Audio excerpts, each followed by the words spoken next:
నమస్తే, welcome to news అడ్డా. ప్రస్తుతం తెలంగాణలో కాంగ్రెస్ పార్టీ అధికారంలోకి వచ్చి సంవత్సర కాలం దాటుతున్నది. అధికారంలోకి వచ్చిన వెంటనే నిరుద్యోగుల సమస్యను పరిష్కరిస్తానని చెప్పేసి ముఖ్యమంత్రిగా ఎన్నికైన రేవంత్ రెడ్డి ప్రకటించడం, గత ప్రభుత్వ హయాంలో అవుట్సోర్సింగ్ ఉద్యోగులను ఎవరైతే రిటైర్డ్ ఉద్యోగులు ఉన్నారో వాళ్ళు ఉద్యోగాలలో కొనసాగిస్తున్నారో వారందరి డాటా తీసి వాళ్ళందరినీ ఇంటికి పంపించే ప్రయత్నం చేస్తామని చెప్పేసి కూడా అన్ని జిల్లాల కలెక్టర్లకు సమాచారం ఇవ్వడం, జిల్లా కలెక్టర్లు కూడా ఆ సమాచారాన్ని రాష్ట్ర ముఖ్యమంత్రికి పంపించడం కూడా జరిగింది. ఈ నేపథ్యంలో ఆ ఫైల్స్ అన్నీ ఇప్పుడు చీఫ్ సెక్రటరీ వద్ద పెండింగ్లో ఉన్నాయి.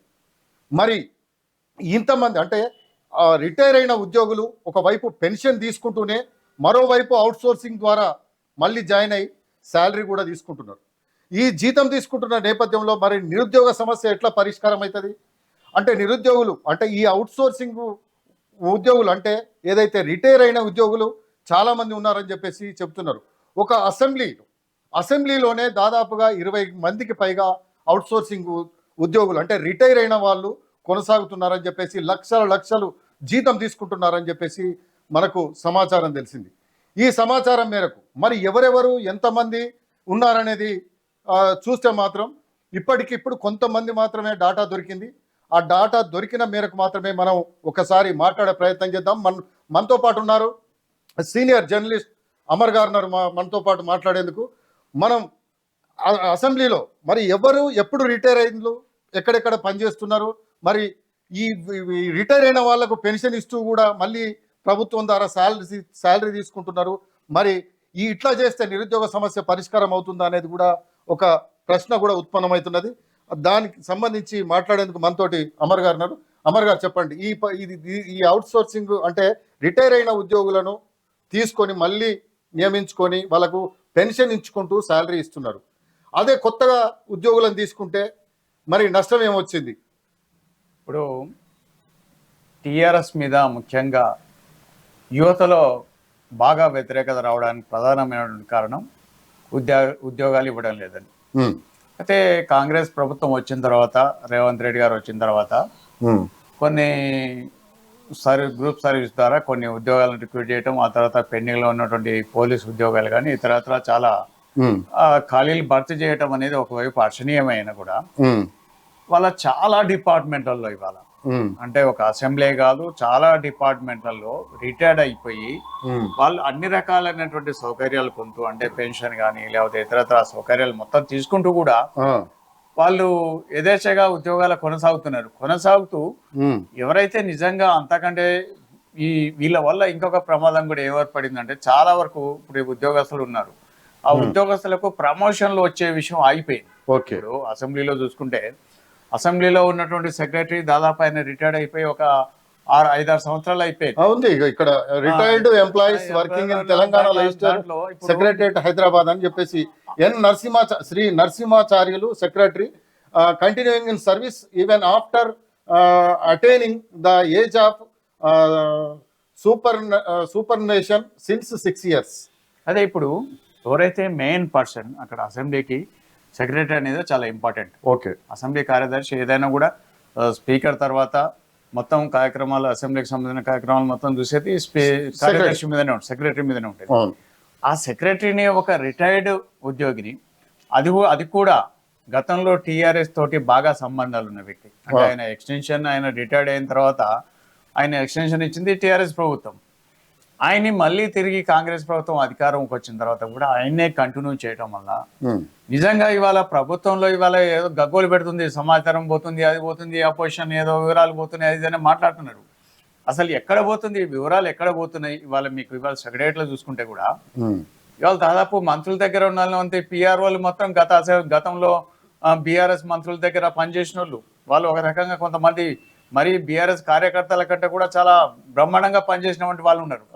వాళ్ళందరినీ తీసుకొచ్చి వాళ్ళ పిఆర్ఓలుగా చేసి సెక్రటరీల మంత్రుల దగ్గర పిఆర్ఓలుగా చేసిండు.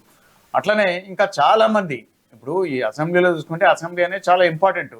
ఈ రాష్ట్రంలో ఏం జరుగుతుంది అనేది విషయాన్ని బయటికి వివరాలన్నీ వెల్లడవడానికి అసెంబ్లీ అనేది ఒక వేదిక. అక్కడనే నీకు ఇవాళ రేపు ఏం జరగబోతుందనే విషయాన్ని ఒక అపోజిషన్ పార్టీకి సంబంధించిన వ్యక్తి, బాగా లాయల్గా ఉండే వ్యక్తి, నువ్వు అక్కడ ఒక సెక్రటరీగా నియమించినప్పుడు అక్కడ జరిగేది ఏం జరుగుద్ది అంటే అక్కడ సంబంధించిన ఇన్ఫర్మేషన్ మొత్తం అడ్వాన్స్గా అపోజిషన్ పార్టీలకు వెళ్ళిపోతుంది. ఎందుకంటే ఆయన గతంలో ఆయనకున్న సంబంధాలు, ఆయన ఎక్స్టెన్షన్ ఇచ్చారనే కృతజ్ఞత ఉంటుంది. ఈ విషయాన్ని ఇంకా ఈ అధికారంలో ఉన్నటువంటి ప్రభుత్వం, రేవంత్ రెడ్డి గారి ప్రభుత్వం గుర్తించకపోవడం నిజంగా విచారకరం. ఆయనే కాకుండా అసెంబ్లీలో దాదాపు ఇక్కడ మనకు చూపించింది ఒక 16-18 మంది కనిపిస్తున్నారు కానీ దాదాపు ఒక 40 నుంచి 50 మంది ఇంకా 40 మంది 50 మంది ఏమో వాళ్ళు ఉన్నారు. ఆ తర్వాత కొంతమందిని గతంలో కాంట్రాక్ట్ బేస్ లో ఏదో రకరకాలుగా పెట్టి వాళ్ళకి సంబంధించిన వాళ్ళని పెట్టి వాళ్ళు కూడా కంటిన్యూ అవుతున్నారు. అయితే ఎవరైతే జెన్యున్ గా పనిచేస్తున్నారో కొంతమంది దాంట్లో అసెంబ్లీలో నమ్ముకొని అక్కడనే నమ్ముకొని ఒక 25 నుంచి 30 ఏళ్ళ నుంచి పనిచేస్తున్న వాళ్ళు ఉన్నారు, ఒక 20 ఏళ్ళ నుంచి పనిచేస్తున్న ఉన్నారు. అటువంటి వాళ్ళని అంతా పక్కనేసి ఈ రిటైర్డ్ అయిన అధికారులు మొత్తం వచ్చి ఇక్కడ దిష్ట వేసి ఒకవైపు వాళ్ళకి శాలరీ పెన్షన్ దాదాపు ఇవాళ ఒకప్పటిలాగా పెన్షన్ లేదు. ఇప్పుడు ఒక్కొక్కరికి 40,000, 50,000, 60,000 పెన్షన్ వస్తుంది. దాంతో పాటు ప్రభుత్వ పరంగా సౌకర్యాలు ఉంటున్నాయి. ఇవన్నీ ఉపయోగించుకుంటూ కూడా మళ్ళీ వాళ్ళని ఒక కాంట్రాక్ట్ బేస్ లో ఇంత శాలరీ అని తీసుకోవడం అంటే నిజంగా ఇది మంచి పద్ధతి కాదు. దాని బదులు ఇప్పుడు వీళ్ళకి చేసే దాని బదులు ఎవరన్నా ఒక నిరుద్యోగ యువకుల్ని అక్కడ మీరు అవుట్ సోర్సింగ్ లో పెట్టినా, కనీసం కాంట్రాక్ట్ బేస్ లో పెట్టినా, రెగ్యులర్ గా పెట్టినా కూడా ఒక యువకునికి ఉపాధి వస్తే దాదాపు ఒక కుటుంబంలో 5 మంది, ఆయన ధర ఒక 10-15 మంది ఆధారపడి ఆయన బతికే పరిస్థితి. సో దీని మీద ప్రభుత్వం అంటే ఇప్పుడు ఇక్కడ నరసింహాచారికి ఎంత శాలరీ ఉంటుంది అనుకోవచ్చు? నరసింహాచారికి దగ్గర దాదాపు 2 లక్షల పైన ఉంటుంది. మరి ఇందులో ఒక 6 ఎంప్లాయీస్ కూడా తీసుకోవచ్చు కదా అవుట్ సోర్సింగ్ లో నిరుద్యోగ యువకులు. మీకు నరసింహాచారి అక్కడ ఉన్నారు కదా, ఆయన తర్వాత నెక్స్ట్ ఉండేవాళ్ళు అంటే ఇప్పుడు చాలా సీనియర్ ఉన్నప్పటికీ, ఆయన సెక్రటరీ అయ్యే అవకాశం ఉన్నప్పటికీ కూడా ఆయనకు అవకాశం అక్కడ లభిస్తలేదు. ఓకే, ఆయన రిటైర్డ్ అయ్యేదాకా కూడా ఆయన సెక్రటరీ అయ్యే పరిస్థితి లేదు, అసెంబ్లీ కార్యదర్శి అయ్యే అవకాశం లేదు. ఆయన తర్వాత ఎవరైతే ఉన్నారో వాళ్ళ అంటే ప్రమోషన్స్ మొత్తం ఆగిపోతున్నాయి, పెండింగ్ లో ఉన్నాయి, తొక్కి పెడుతున్నారు. ఇంకా అంతా ఆటోమేటిక్ అక్కడ సీటు ఖాళీ లేనప్పుడు ఏం చేస్తున్నారు, తనకున్నటువంటి లాబింగ్ ద్వారా అక్కడ ఉన్నటువంటి ఎంప్లాయీస్ ని మొత్తం ప్రమోషన్ అంటే ఈయన ఒక్కని ద్వారా కింద చేయించని చాలా మందికి ప్రమోషన్ ఆగిపోయింది. ఓకే, సో మరి వాళ్ళ ప్రమోషన్ ఆగిపోవడం వల్ల రేపు వాళ్ళ భవిష్యత్తులో వాళ్ళకి వచ్చే ఇంక్రిమెంట్స్ కానీ లేకపోతే పెన్షన్ బెనిఫిట్స్ కానీ ఇవన్నీ ఆగిపోయే ప్రమాదం ఉంది ఇది. సో ఈ విషయంలో మరి ఎందుకు మరి ప్రభుత్వం పొద్దున్న లేదు అక్కడ కనపడుతున్న అసెంబ్లీలో అసెంబ్లీలో జరుగుతున్నప్పుడు నీకు ఎదురుగా సెక్రటరీ ఎవరు, నీకు ఎంప్లాయీస్ ఎవరు అనేది నీకు తెలవాలి కదా. అవును, వాళ్ళ విషయం మీద మీరు చర్య తీసుకోకపోతే మీరు ఏ రకమైన బ్రాండ్ ఇస్తారు, మీ పరిపాలన మీ బ్రాండ్ ఎట్లా కనిపిస్తుంది అంటే అడుగడుగున ఇట్లా రిటైర్డ్ ఉద్యోగులు ఇక్కడనే కదా చాలా డిపార్ట్మెంట్లలో కూడా ఇదే పరిస్థితి. అంటే తెలంగాణ వ్యాప్తంగా ఒక అంటే అందరినీ ఎవరైతే ఈ రిటైర్డ్ ఉద్యోగులు మళ్ళీ సర్వీస్లో కొనసాగుతున్నారో వాళ్ళందరి లిస్టు తెప్పించుకొని ఇప్పటి వరకు ఎలాంటి చర్యలు చేపట్టలేదని చెప్పేసి ఒక ఆరోపణ ఉన్నది. మరి అలాంటి ఆరోపణ మరి ఆర్భాటంగా చేసిన ఏదైతే సర్వే ఉందో మరి ఆ సర్వే రిపోర్ట్ ఎందుకు వెల్లడించట్లేదు? మరి ఇప్పుడు సిఎస్ దగ్గరికి అడవుడిగా మొత్తం లిస్ట్ తెప్పించారు. ఒకటి ఎవరెవరు ఉన్నారు, ఎప్పటి నుంచి ఉన్నారు, రిటైర్డ్ అయిన వాళ్ళు ఎవరు, అండ్ కొంతమంది ఐఏఎస్లు కూడా రిటైర్డ్ అయిన వాళ్ళు కూడా ఇంకా కొనసాగుతున్నారు చాలా డిపార్ట్మెంట్లలో. మామూలుగా కింది స్థాయి ఉద్యోగులే కాకుండా వాళ్ళు కూడా ఉన్నారు. వాళ్ళకి పలుకుబడి ఉంటే వాళ్ళు లాబింగ్ చేయగలిగితే 5 ఏళ్ళు 10 ఏళ్ళు ఇట్లున్నారు. ఇట్లా ఉన్న వాళ్ళు దాదాపు పెద్ద ఎత్తున ఉన్నారు అనేది మనకున్న ఇన్ఫర్మేషన్. ఇక్కడ 10 సంవత్సరాలు 9 అంటే రిటైర్డ్ అయినాక కూడా 10 సంవత్సరాలు 14 సంవత్సరాలు 10 సంవత్సరాలు ఇట్లా కొనసాగుతున్నారు కదా వీళ్ళందరూ. మనకి ఇక్కడ కనిపించేది ఇంతవరకే. ఇంకా మనం ఇంకా లోతుగా మీరు దీని మీద అధ్యయనం చేస్తే, ఇంకా మీరు పరిశోధన చేస్తే అసలు ఏం జరుగుతుంది, ఏ డిపార్ట్మెంట్ ఏం జరుగుతుంది, ఎట్లాగూ గవర్నమెంట్ ఇచ్చినటువంటి లిస్ట్ అది బయట పెట్టే పరిస్థితి లేదు. ఎందుకంటే వీళ్ళు ఈ డిపార్ట్మెంట్ లో వీళ్ళు ఉన్నారని చెప్పి చేసే పరిస్థితి లేదు. సో దీని మీద ఇప్పుడు ఎవరైతే నిజంగా ఉద్యోగ సంఘాలు ఉన్నాయో ఆ ఉద్యోగ సంఘాలు మరి ఇప్పుడు ఉన్నటువంటి ఉద్యోగస్తుల కోసం న్యాయం చేయాలి కదా. అంటే వాళ్ళకి ప్రమోషన్ రావాలి, అన్ని విషయాల్లో న్యాయం జరగాలన్నప్పుడు ఉద్యోగ సంఘాలు నామకే వస్తే కాకుండా ఏదో అధ్యక్షుడు కార్యదర్శి ఏదో పెట్టి ప్రభుత్వ కార్యక్రమాలకు ఏదో చేయడం, లేకపోతే ఏదో నిరసన చెప్పడం, లేకపోతే డిఏపి ఇదే కావాలని కాదు. మీకు ఉద్యోగులకు కూడా న్యాయం జరగాలి. ఓకే, ఇప్పటి వరకు మన రీసెంట్లీ సుప్రీంకోర్టు కూడా హైకోర్టు కూడా ఒక జడ్జిమెంట్ ఇచ్చింది, కాంట్రాక్ట్ బేస్ లో ఉన్న వాళ్ళని రెగ్యులేట్ చేయకూడదు అనేది. మరి ఆ విషయంలో వాళ్ళు ఎంతో కాలం నుంచి కాంట్రాక్ట్ బేస్ లో పనిచేస్తున్నారు. వాళ్ళు ఏంది, వాళ్ళ పరిస్థితి ఏంది, వాళ్ళని ఎట్లా రెగ్యులేట్ చేస్తావు అంటే ఈ విషయంలో ఉద్యోగస్తుల విషయంలో ఉద్యోగ సంఘాలు కూడా విఫలమవుతున్నాయి. అంటే వాళ్ళకి మనం అనే మాట వాళ్ళకి బాధ కలిగించవచ్చు, కానీ అన్యాయం ఎక్కడ జరుగుతుంది, ఏ డిపార్ట్మెంట్లో అన్యాయం జరుగుతుంది, రిటైర్డ్ అయిన ఉద్యోగస్తులకు వాళ్ళు నిజంగా ప్రభుత్వ పరంగా ఏదన్నా సంస్థకు సంబంధించిన దాంట్లో రిటైర్డ్ ఏదైనా ఇన్వెస్టిగేషన్ సంబంధించింది కానీ లేకపోతే ఏదైనా ఎంక్వైరీ కమిషన్లో అటువంటి దాంట్లో అనుభవకులు కనుక వీళ్ళని తీసుకొని దాంట్లో తీసుకొని కరెక్ట్. కానీ ప్రభుత్వ శాఖలలో అంటే వివిధ ప్రభుత్వ శాఖలలో అక్కడ వీళ్ళనే ఇంకా నియమించడం అయితే కరెక్ట్ కాదు. వీళ్ళని ఖచ్చితంగా ప్రభుత్వం ఇమ్మీడియట్లీ దీని మీద ఎంక్వైరీ చేసి తీసేస్తే దాదాపు 1,000 ఉద్యోగాలు కొత్తగా క్రియేట్ చేసే అవకాశం ఉంటుంది. మీరైతే ఏదైతే మీరు అనుకున్నారో 2 లక్షల ఉద్యోగాలు లేకపోతే 1,00,000 ఉద్యోగాలు ఇస్తామని మీరు ప్రామిస్ చేసిండ్రో ఆ ప్రామిస్ని దీని మీద దృష్టి పెడితే కనీసం 10% ఫిల్ అయ్యే అవకాశం ఉంటుంది. అంటే నిన్నగాక మొన్న మహిళా సాధికారకు సంబంధించి కాటికి కాళ్ళు చాపిన ఒక ముసలాయన రిటైర్డ్ ఎంప్లాయీ, అది గత ప్రభుత్వ హయాం మంత్రిగా ఉన్నప్పుడు ఆయన తీసుకొచ్చి పెట్టుకున్నాడు. మళ్ళీ అతను వద్దు అని చెప్పేసి మంత్రి సీతక్క ఇమీడియట్గా అతన్ని తీసేయాలని చెప్పేసి లెటర్ ఇచ్చినా కూడా మళ్ళీ అతనికి అపాయింట్మెంట్ ఇచ్చారు.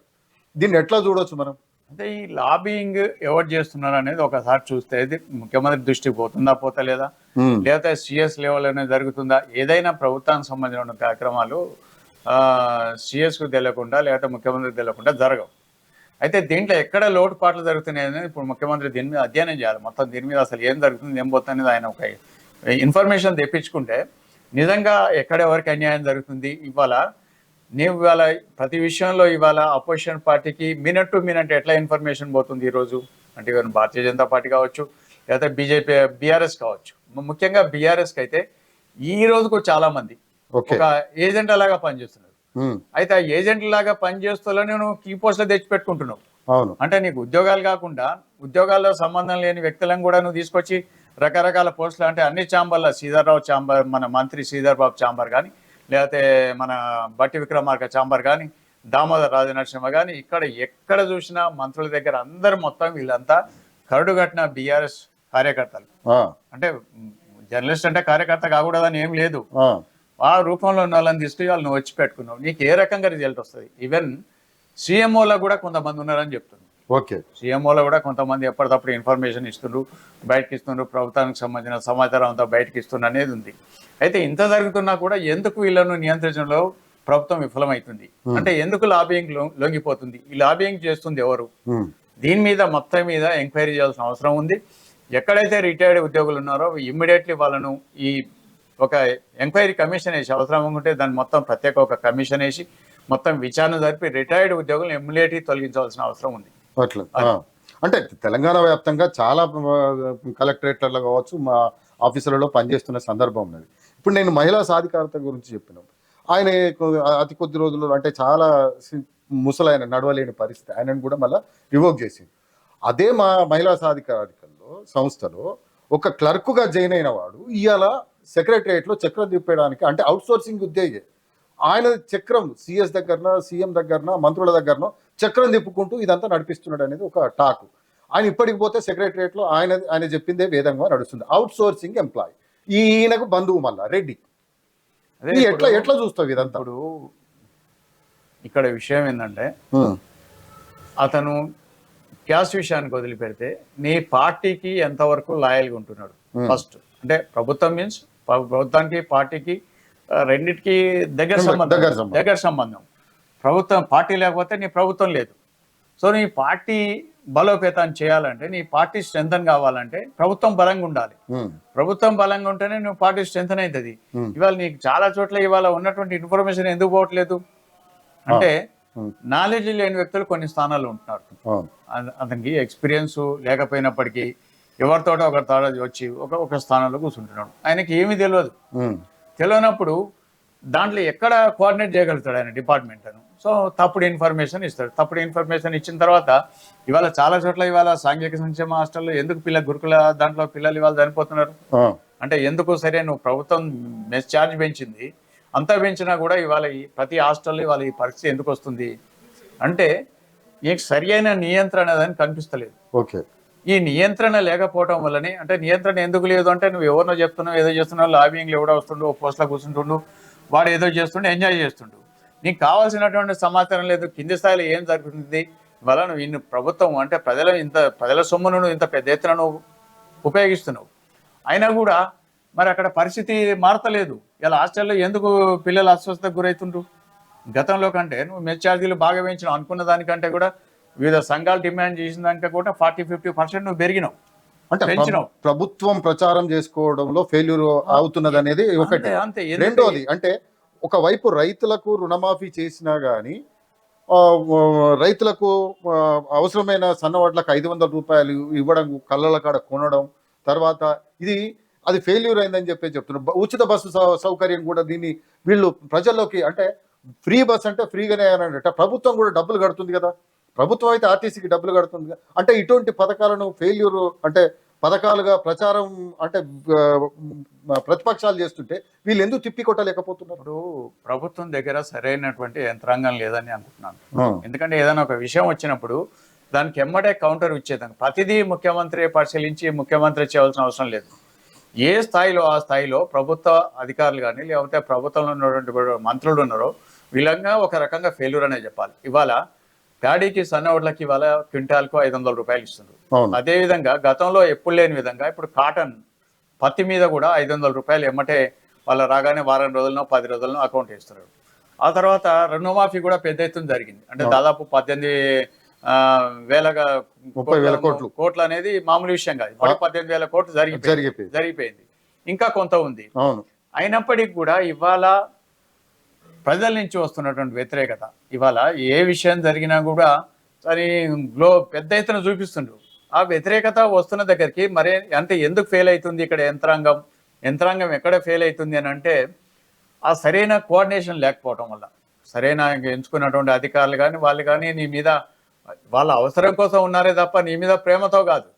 సో ఇక్కడ ఇమ్మీడియట్లీ ఇక్కడ ప్రక్షాళన చేసుకోవాలి. ఆయన ప్రక్షాళన చేసుకుంటాను ఇవాళ 1 సంవత్సరం పూర్తయిందని విజయోత్సవాలు జరపడం కాదు. ఇవాళ ఆ 1 సంవత్సరంలో ఏం జరిగింది అనేది ఒకసారి ఎంత పెద్దోడైనా కూడా ఒకసారి తన విషయాలు తెలియకపోతే రివ్యూ చేసుకొని రేపు పార్టీ భవిష్యత్తు కోసం కాంగ్రెస్ పార్టీకి ఇవాళ మొత్తం దేశవ్యాప్తంగా చాలా ఇబ్బందికరమైనటువంటి పరిస్థితి ఉంది. ఈ పరిస్థితుల్లో ఇక్కడ నువ్వు తెలంగాణలో ఉన్నటువంటి కాంగ్రెస్ పార్టీని సక్సెస్ఫుల్ గా తీసుకుపోవడానికి నువ్వు బాగా కృషి చేయాల్సిన అవసరం ఉంది. లేదు ఏదో కొన్ని విషయాల మీద ప్రజలు ఓట్లేస్తారు అనుకుంటే మాత్రం పొరపాటు. రేపు స్థానిక సంస్థల ఎన్నికల్లో ఇవాళ చాలా గ్రామాల్లో చూసినా ఇవాళ నువ్వు ఇంత చేస్తున్నా కూడా ప్రభుత్వం మీద సానుకూలత లేదు. అది ఎందుకు లేదనే విషయాన్ని ఒకసారి ఇదంతా చుట్టూ తిరిగి ఈడికి రావచ్చు కదా.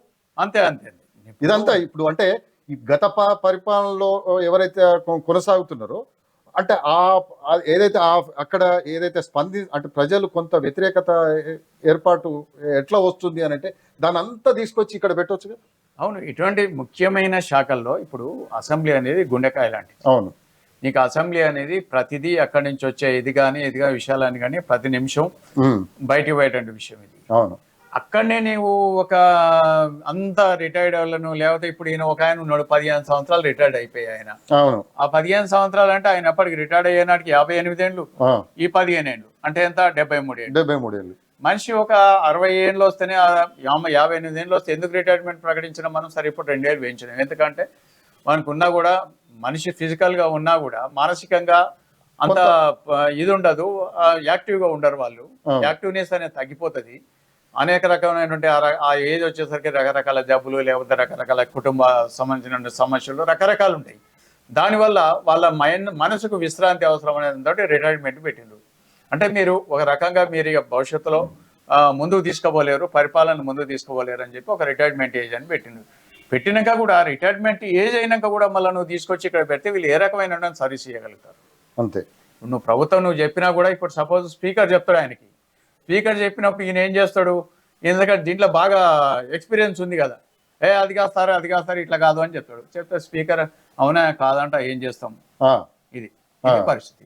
ఇటువంటి అంటే ప్రభుత్వానికి సంబంధించిన దాంట్లో ఇంప్లిమెంటేషన్ చేయకుండా ఉంటుంది. దాంట్లో వీళ్ళకి అడ్డంకి. వీళ్ళకి ఎవరు ఇచ్చిన ఎక్స్టెన్షన్ అంటే గతంలో ప్రభుత్వం ఇచ్చింది. మరి దాన్ని కూడా అర్థం చేసుకోకుండా ఈ ప్రభుత్వంలో ఉన్నోళ్ళు అంటే వీళ్ళ నుంచి ఏం ఆశిస్తున్నారు అంటే గతంలో ఉన్నటువంటి రిటైర్డ్ అయిన వాళ్ళు అనుకోండి లేకపోతే కరుడు కట్టిన వాళ్ళు కొంతమంది నుంచి ప్రభుత్వం ఏం ఆశిస్తుందో అర్థం కావటం లేదు. అంటే ఇప్పటికైనా ప్రక్షాళన అవసరం అంటారు. ప్రక్షాళన అనేది 100% 1 సంవత్సరం పూర్తవుతుంది.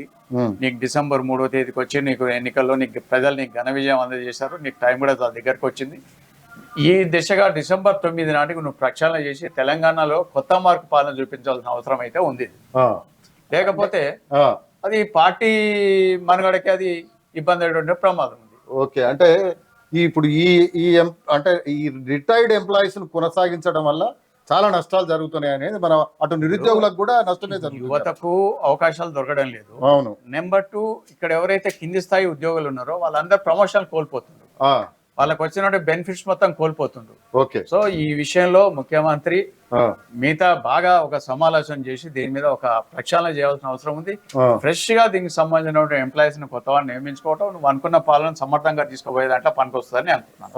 అయితే ఇప్పుడున్న పరిస్థితులలో ఇంతమంది తిష్ట వేసిళ్ళు కదా, ఒక్కసారిగా తీసేస్తే ఏమైనా ఇబ్బంది ఏర్పడే అవకాశాలు ఉంటాయి? ఇప్పుడు కింది స్థాయిలో ఇప్పుడు జనరల్గా ఎట్లుంటది, సపోజ్ ఒక సిఎస్ ఇవాళ రేపు రిటైర్డ్ అయిపోతుంది.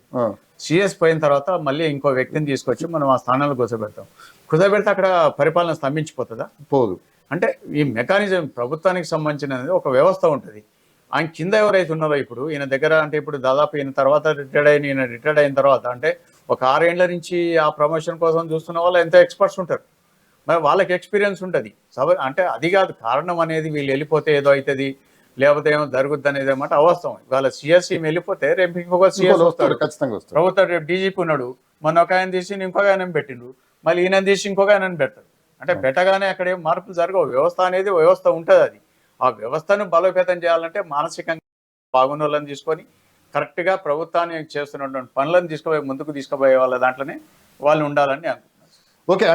అంటే ఇప్పటికైనా కూడా ఈ రిటైర్డ్ అంటే అధికారంలోకి వచ్చిన వెంటనే ఈ రిటైర్డ్ ఉద్యోగులను మళ్ళీ ఏదైతే గత ప్రభుత్వం తీసుకొని ఉద్యోగంలో కొనసాగిస్తున్నదో వాళ్ళందరినీ లిస్టు తీసి వాళ్ళని ఇళ్లకు పంపిస్తానని చెప్పేసి బహాటంగా ప్రకటించిన రాష్ట్ర ముఖ్యమంత్రి రేవంత్ రెడ్డి, మరి తను అసెంబ్లీకి వెళ్ళే అసెంబ్లీలోనే లక్షల జీతాలు తీసుకుంటూ అసెంబ్లీలో దాదాపు 20కి పైగా ఉన్నారని చెప్పేసి లెక్కలు తేలుస్తున్నాయి. అసలు ఆ సెక్రటరీయే రిటైర్ అయ్యి 6 సంవత్సరాలు అయింది, మళ్ళీ అతన్నే కొనసాగిస్తున్నారు. అంటే కింది స్థాయి వాళ్లకు అవకాశం కల్పించకుండా చేస్తున్నారనేది ఒక అపవాదం వస్తున్నది. ఇప్పటికైనా ఈ రిటైర్డ్ ఉద్యోగులు ఎవరైతే ఉన్నారో వాళ్ళను మళ్ళీ ఏ విధంగా కంటిన్యూ చేస్తున్నారో వాళ్ళందరిపైన దృష్టి సారించాల్సిన అవసరం ఉంది. దీంతో పాటు నిరుద్యోగులకు కూడా న్యాయం చేసినట్టు అవుతుందని చెప్పేసి ఆ దిశగా ముఖ్యమంత్రి రేవంత్ రెడ్డి ఆలోచించాలని చెప్పేసి కోరుతూ థ్యాంక్ యూ అన్న.